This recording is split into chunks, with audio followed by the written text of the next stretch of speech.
तो जी अस्सलाम वालेकुम, क्या हाल चाल है। उम्मीद करती हूँ आप सब लोग ठीक ठाक होंगे और मज़े में होंगे। और हम लोग भी बिल्कुल अच्छे से हैं, खैर खैरियत से हैं और बहुत खुश हैं, अल्लाह का शुक्र है अल्हम्दुलिल्लाह। और भाई आज सलमा सिस्टर के व्लॉग में उन्होंने अपने बच्चों का फ़र्नीचर हमें दिखाया। बहुत ही खूबसूरत, बहुत एलिगेंट, बहुत क्लासी, बहुत ज़बरदस्त वाला उनका फ़र्नीचर मुझे लगा। इवन मुझे सबसे ज़्यादा खूबसूरत उनकी वो वार्डरोब्स लगी जिसमें मतलब उसका लुक ही बिल्कुल डिफरेंट, बहुत प्यारा ही खूबसूरत तरीके से वो बना हुआ था। वाइट कलर और सबसे प्यारा हर चीज़ के साथ चला जाता है। इवन उनके घर में जो पेंट हुआ है वो भी वाइट है और उस लिहाज से बहुत प्यारा मुझे लगे वो सारे वार्डरोब्स। उसमें काफ़ी अच्छी खासी स्पेस भी है और वो उन्होंने ऑनलाइन मंगाई है। जिस तरीके से उन्होंने बताया कि वो उन्होंने पिक्चर भेजी थी और उसी के अकॉर्डिंग उन्होंने वो बनाकर भेजी है। और वो फिटिंग वाली है कि ईज़िली वो रिमूव हो जाती है। आपको मतलब पार्ट्स निकाल के आप उसको इजीली ले जा सकते हैं। और बहुत खूबसूरत लगी मुझे, बाहर से भी बहुत प्यारी है, वो कलर बहुत प्यारा है और मतलब थोड़ा बड़ा है बट हाँ, लेकिन बहुत खूबसूरत लगी जो बात है। मतलब सलमा सिस्टर मानना पड़ेगा, आपकी चॉइस जो है वो बहुत क्लासी है, बहुत क्लासी, यानी कि एक हाई लेवल क्वालिटी जो कहते हैं ना, हाई लेवल वाली सोच। यानी कि आपने देखा होगा कि एक अच्छा पढ़ा लिखा इंसान जो होता है, एजुकेटेड इंसान, समझदार इंसान, तो वो कुछ सिंपल और एलिगेंट चीज़ों पर ही नज़र रखता है। तो खैर मुझे वही सोच उनकी लगी। वही मतलब एक होता है ना कि इंसान का कि मतलब एक सिंपल चीज़ हो, एलिगेंट चीज़ हो, घर में खूबसूरत लगे, उसमें ज़्यादा तड़क भड़क ऐसा कुछ ना हो।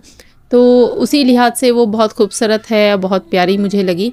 और भाई बच्चे बड़े खुश हैं माशाल्लाह। भाई अपने अपने रूम उनको मिल रहे हैं और अपने अपने बेड्स उनको मिल रहे हैं। वो अपने हिसाब से अपने रूम को सेट करेंगे, अपने रूम को डेकोरेट करेंगे। तो भाई हर बच्चा, हर पेरेंट्स की ये ख्वाहिश होती है। जैसे उन्होंने कहा कि मेरा फ़र्नीचर जो है वो, सलमा सिस्टर का फ़र्नीचर जो है वो पुराना ही है, उन्होंने कुछ चेंज नहीं किया, क्योंकि उनको सबसे ज़्यादा अपने बच्चों की परवाह थी। बच्चों के खातिर उन्होंने उनके लिए वो फ़र्नीचर ख़रीदा।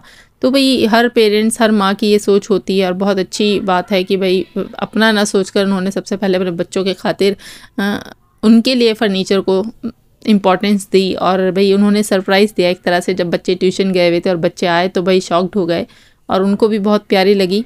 इवन मोना बहुत ज़्यादा खुश थी, वो भी बहुत तारीफ़ कर रही थी कि माशाल्लाह मम्मी बहुत प्यारी है, बहुत खूबसूरत लग रही है। जो चीज़ खूबसूरती के लायक होगी तो उसे डेफिनेटली भाई खूबसूरत कहेंगे।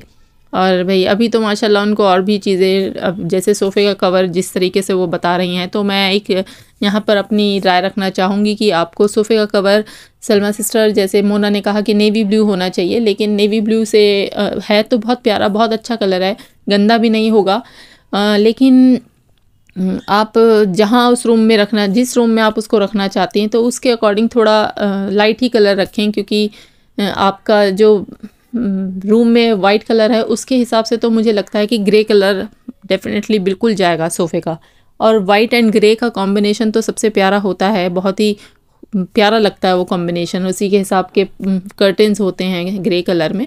तो वाइट एंड ग्रे तो बहुत पॉपुलर है, बहुत प्यारा कलर होता है। आप किसी भी पिक्चर्स में, आप आर्किटेक्ट्स में देख लें, बहुत खूबसूरत लगती हैं सब कलर कॉम्बिनेशंस जो होते हैं। तो उसी लिहाज से आप उसको चेंज कराएं अगर आप करा रही हैं और वो आपके बजट में आते हैं। ओवरऑल उनकी किचन मुझे बहुत प्यारी लगती है। भाई किचन भी अच्छी खासी माशाल्लाह बड़ी है और काफ़ी स्पेस है, काफ़ी बर्तन रखने का उसमें वार्डरोब्स बनी हुई हैं। तो जैसे उन्होंने हमें बाहर का बालकनी का जो एरिया, वो आई थिंक सोसाइटी की ही पूरी बालकनी है। उनके रूम में कोई बालकनी मुझे नहीं लगता है, वो उन्हीं के घर के बाहर का कोई बालकनी का हिस्सा है शायद। अभी तो हमें पूरा रूम टूर उन्होंने दिया नहीं है जिस तरीके से एक होता है प्रॉपर। और कुछ चीज़ें मतलब समझ नहीं आई अभी रूम्स वगैरह की, जब हम देखने के आदी हो जाएंगे उनको, क्योंकि अभी हम उनको पुराने वाले घर से ही देख रहे हैं। तो वो एक 2 रूम के सेट में और माशाल्लाह इतने बड़े घर में रहने का थोड़ा सा अभी हमें समझ नहीं आया आइडिया कि किस तरीके से अंदर एंटर करते ही किचन है और कैसे है। तो जी ओवरऑल मुझे ये सब चीज़ें बहुत अच्छी लगी और अल्लाह पाक उनको खुश और आबाद रखे। अब आ जाते हैं भाई, ये बीबी साहब को बड़ी दिक्कत है भाई, बहुत परेशानी है इनको, इतनी तकलीफ़ है, इतनी तकलीफ़ है भाई। अल्लाह ताला इसकी बीमारी जितनी जल्दी ठीक कर दे तो वो बेहतर होगा इसके लिए। क्योंकि भाई उसका कहना है कि सलमा सिस्टर जो है वो कॉपी करती हैं भाई कुकिंग, मतलब कुकिंग जो है बड़ी यूट्यूबर करती थी और अब ये भी अपनी कुकिंग कर रही हैं। तो भाई मैं यहाँ क्लियर कर दूँ कि भाई सलमा सिस्टर जब से व्लॉगिंग में आई हैं वो अपना रूटीन के साथ साथ अपनी रेसिपीज़ भी शेयर करती आई हैं।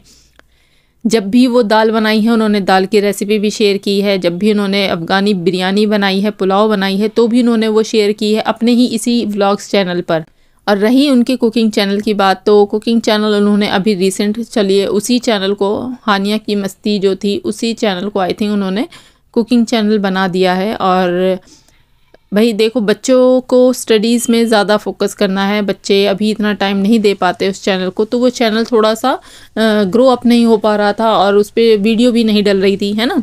जाहिर सी बात है भाई बच्चों को जो है अभी उनका स्टडी टाइम है, वो उनकी पढ़ाई का जो दिमाग है अभी पढ़ाई की तरफ रहना चाहिए, इन चीज़ों की तरफ खैर हो गई। चलो हफ्ते में महीने में एक वीडियो अगर उनकी आती भी है तो वो आई थिंक अभी तो काफ़ी लेट हो गया तो उनकी आई नहीं। तो मे बी यहाँ सलमा सिस्टर भाई अपने डेली रूटीन के हिसाब से अपने व्लॉग में जिस तरीके से रेसिपी शेयर्स करती हैं वही रेसिपी वो उठाकर अब उस चैनल में डाल देंगी यहाँ से कट करके।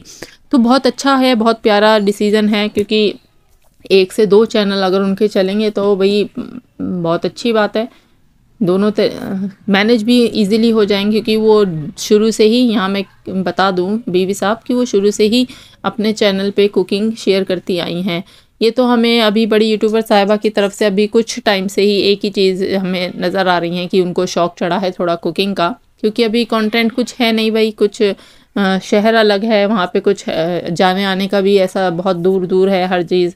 तो भाई घर में रहने का मसला ज़्यादा बहुत बड़ा है, तो घर में रहने वाला इंसान तो आपको वही दिखाएगा भाई, कुकिंग ही दिखाएगा जो उसकी डेली रूटीन है, जो वो कर रही हैं पूरे दिन में। अब उसमें वो अपनी कुकिंग दिखाती हैं तो इसका मतलब ये नहीं है कि वो उसे देखकर कर रही हैं। और यहाँ हसद जलन जिसको हो रही है, जिसके पेट में हो रही है, वो होती रहे। बहुत ऐसे हसद और जलन वाले लोग हो रहे हैं जिनको बड़ी तकलीफ़ हो रही है। भाई मैं तो ये कहती हूँ भाई सलमा सिस्टर तीसरा चैनल और खोल लें आप, जिसमें आप रिएक्शन दिया करें और ज़बरदस्त वाला काम एंड ऑनेस्टी के साथ आप हमेशा जैसे अपनी बात को कहती हैं वही बात आप यहाँ पर कहकर चली जाया करें। इनके पेटों में जो दर्द होता है वो होने दें। भाई कहते हैं ना कि लोग जलन हसद किसे कहते हैं, तो वो जलन हसद इसे ही कहते हैं जो लोग जलते फूकते हैं और फिर आकर यहाँ अपनी बकबक बोल के चले जाते हैं।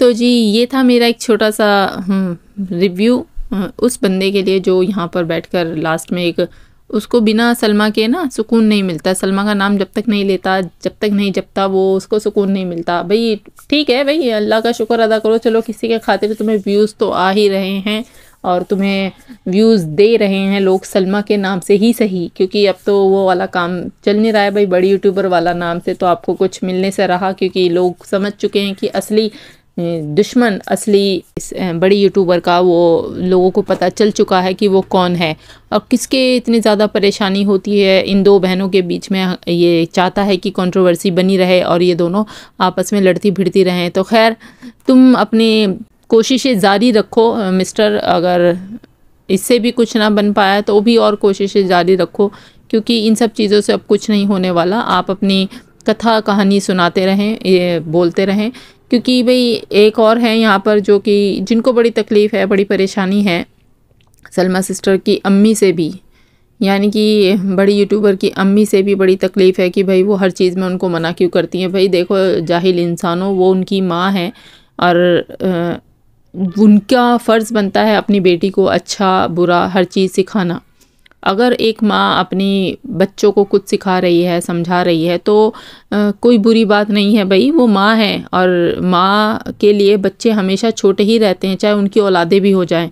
तो हैं एक यहाँ पर जिनको बड़ी तकलीफ़ और परेशानी है, वो मैं नाम भी मेंशन करना चाहती हूँ यहाँ पर। वो कौन है कि अम्मी उनको हर चीज़ के लिए मना करती हैं और उनको ऐसा नहीं करना चाहिए और फलाना नहीं करना चाहिए। भाई मैं तो ये कहती हूँ अम्मी आपको हर चीज़ में बोलना चाहिए, अपनी राय रखनी चाहिए और बतानी चाहिए क्या चीज़ गलत है, क्या चीज़ सही है, चाहे उसमें वो बड़ी यूट्यूबर हो, चाहे उनकी वो बड़ी बेटी हो।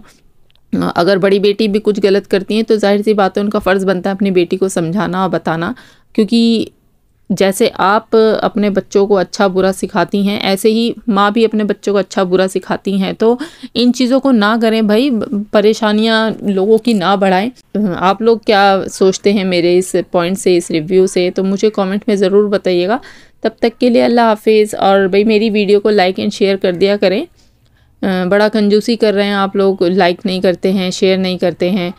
तो थोड़ा सा इधर भी ध्यान कर लिया करें। हम भी मेहनत करते हैं, यहाँ अपना रिव्यू देते हैं। बेशक मुझे लगता है कि इसकी इम्पोर्टेंस इतनी ज़रूरत नहीं है, लेकिन फिर भी यार एज अ सपोर्टर मैं बिल्कुल इस चीज़ को यहाँ रखना चाहती हूँ। तो खैर फिर मिलते हैं एक और नई वीडियो, अगर कुछ एक नया धमाका होता है फिर आएंगे। तब तक के लिए अल्लाह हाफिज़।